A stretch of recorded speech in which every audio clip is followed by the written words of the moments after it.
que faz a leitura, para que a leitura seja fidedigna, para depois pagar o preço, né, que também você realmente consumiu. Isso é bacana, é bom, então ficou a informação já completa. A gente sai desse universo, né, da campanha de conscientização e vai para um assunto um pouco mais amplo, muito menos falado na imprensa de uma forma geral, diante de tantas questões políticas, econômicas, reformas que estão acontecendo no Brasil. Tem alguns assuntos que são tão importantes quanto, mas eles acabam ficando num segundo momento. Para a gente não desassistir esses assuntos que são tão importantes quanto, mas acabam ficando num segundo momento, a gente resolveu resgatar uma data comemorativa, agora do dia 21 de março, foi essa semana, que lembrou o Dia Internacional das Florestas. É uma decisão, né? Foi uma decisão da ONU que criou essa data justamente para conscientizar sobre a importância que tem as florestas na manutenção dos ecossistemas e, claro, na proposta de um desenvolvimento sustentável, que todo mundo fala hoje,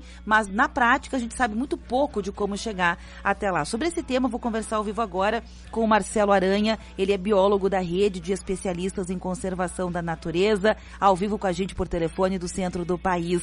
Marcelo, bom dia, tudo bem? Bom dia a você, bom dia a todos os ouvintes. Tá falando de São Paulo, região de São Paulo, Marcelo? Isso, Santo Amaro, cidade de São Paulo. Como é que tá o clima por aí hoje? Tá bom, tá um dia bonito. Gostoso, que nem aqui na Serra, hoje um sol gostoso, 20 graus, tá um pouquinho fresquinho aqui. Já que a gente está falando, né, sobre essa questão das florestas, Marcelo, eu queria primeiro que você explicasse pra gente qual é o conceito de floresta, né? A gente parece que algumas aulas na escola de biologia, nós brasileiros, parece que a gente faltou e a gente toma tudo, né? Desmatamento para nós é tudo, né? E um pouco mas de uma forma geral, floresta tem um conceito bem específico, é importante a gente, como brasileiro, entender isso, até porque a gente mora no pulmão do mundo, né? Uhum. Veja, florestas são um bioma natural, né, em que predomina espécies arbóreas e geralmente com grande densidade de indivíduos. Isso diferencia bastante dos ambientes de savana ou de campos, onde o predomínio são de herbáceas e arbustivas, né? Então, existem várias florestas. No Brasil, nós temos a floresta amazônica, a floresta atlântica, a floresta, né, com araucária, que são diferentes biomas florestais que nós encontramos no nosso país. Uhum. Tem uma explicação, né, da escolha do dia 21, tem uma trajetória longa por essa questão. Aliás, tem um ativismo que acontece desde sempre, mas parece que não há esforço suficiente para fazer as pessoas entenderem a importância que tem a preservação do planeta onde a gente mora e superpassa por um monte de coisas, né? Desde 71, a Organização das Nações Unidas, preocupada com a questão alimentar, tinha aí o Dia Mundial da Floresta. Lá em 2012, a ONU criou uma resolução. Nessa caminhada, né, de quando começou, lá na década de 60, 70, até hoje, conseguimos ter avanços, Marcelo? Com certeza, conseguimos ter avanços, até porque o conhecimento sobre o funcionamento das florestas e o seu efeito no nosso dia a dia tem aumentado muito, né? Então isso nos permite a nós compreendermos melhor o papel que esses ambientes, esses biomas exercem na nossa vida. Porém, infelizmente, esses conceitos não têm sido apropriados pelo setor econômico ou por outros setores da sociedade que aparentemente seguem ainda a lógica de que se tem uma floresta eu devo derrubar para tornar aquele local produtivo.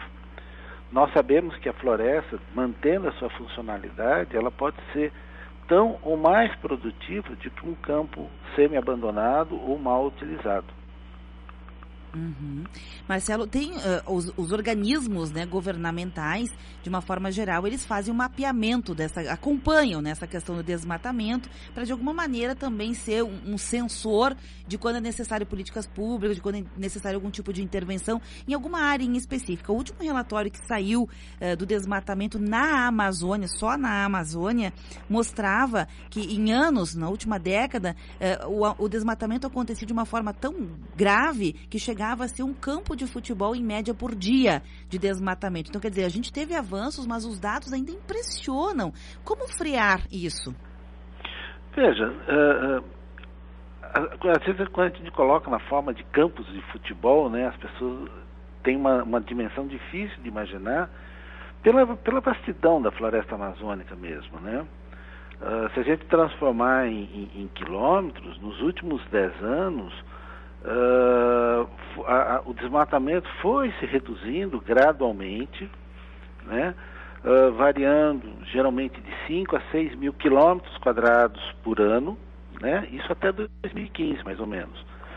Porém, alterações na legislação, como o Código Florestal, agora mais recentemente, o aceno, né, do Congresso, numa flexibilização na proteção que se tem em algumas áreas, como parques, reservas, fez com que esse desmatamento aumentasse significativamente. O ano passado já foi 8 mil. Então, se durante 10 anos nós conseguimos gradualmente, mesmo que de forma lenta, ir diminuindo o desmatamento, no último ano ele voltou a crescer de forma bastante acentuada. Isso é muito preocupante, porque quando eu falei que a floresta tem funções, né, essas funções da floresta podem ser, né, desde funções que a gente não conhece ainda, então ninguém conhece de fato, pensando na floresta amazônica, todos os potenciais farmacêuticos, biotecnológicos, daquelas 1.500 espécies de planta, daquelas centenas de espécies de animais vertebrados que lá estão.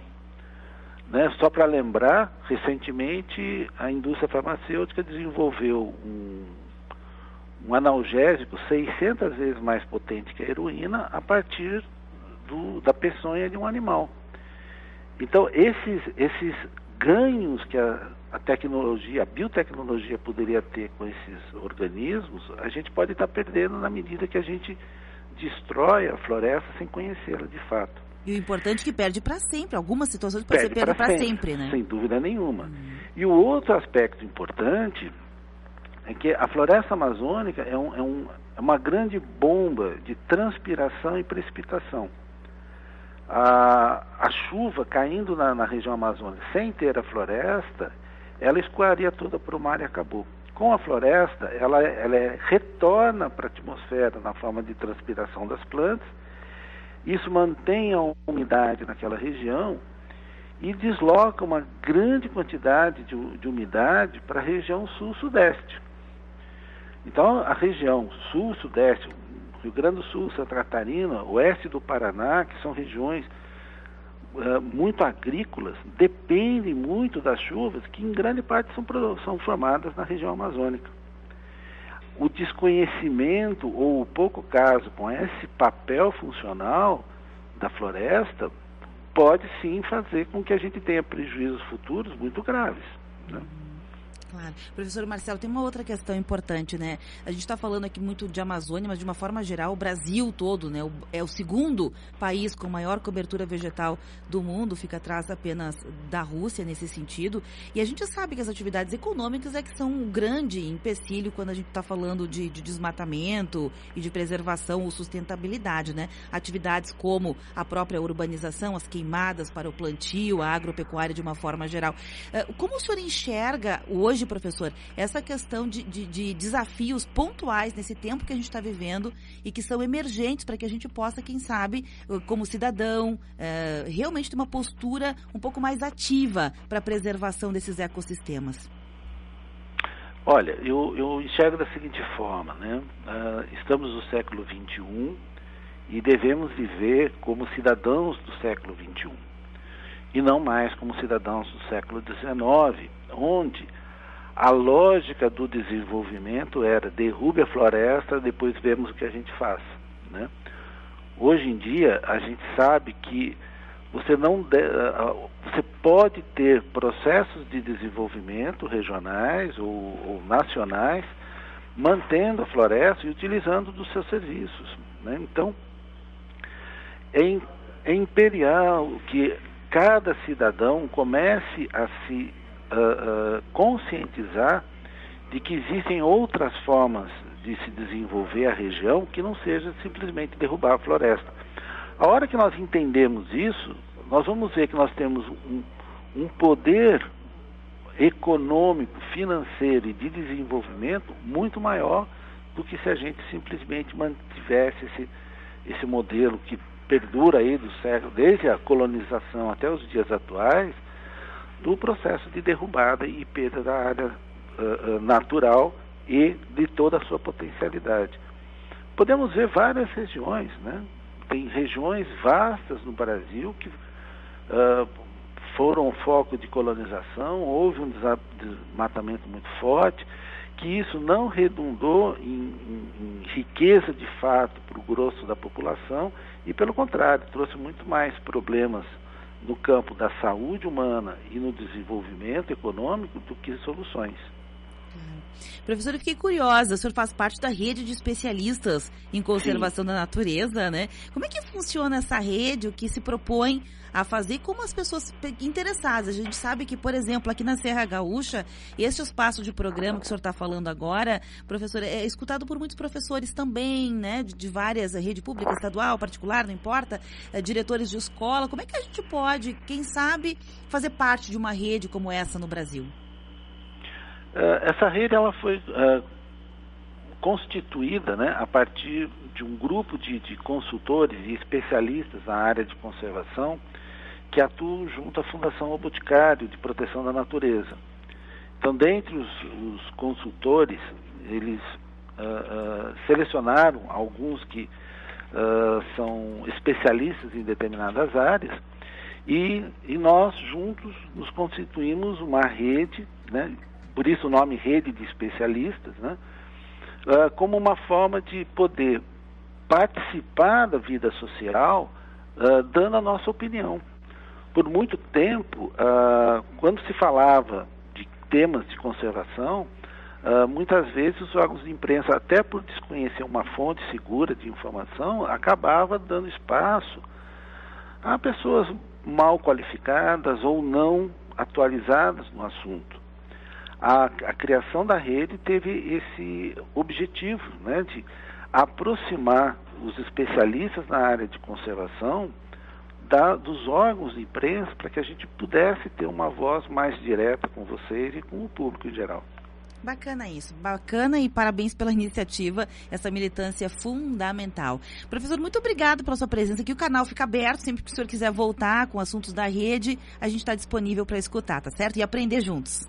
Obrigado pela atenção e tenham um bom dia a todos. Um forte abraço. Esse é o professor, então, biólogo Marcelo Aranha, ele é da rede de especialistas em conservação da natureza, né?